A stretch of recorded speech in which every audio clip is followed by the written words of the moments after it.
Hope you guys are doing well. Welcome back. So in this video, I'm going to show you that how you can manage your workspace on Airtable. So let's start. First of all, what you need to do, as you can see, I have created a workspace. So I'm going to click on the got it. So as you can see, now it's here, got it.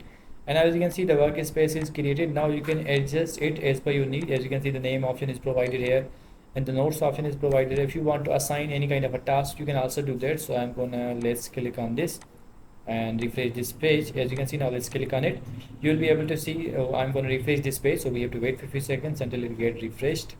So I'm going to skip this. Let's skip it and let's cut this. So as you can see, for example, I'm going to write this random name here. Let's write this field. And if you want to add any kind of node, you can also add that nodes. And here is the assign section. Now you have to choose that what you want to assign. You can also write the email address here. For example, I'm going to write this email address. So as you can see, now the work is assigned. If you want to add an extension, you can also do that.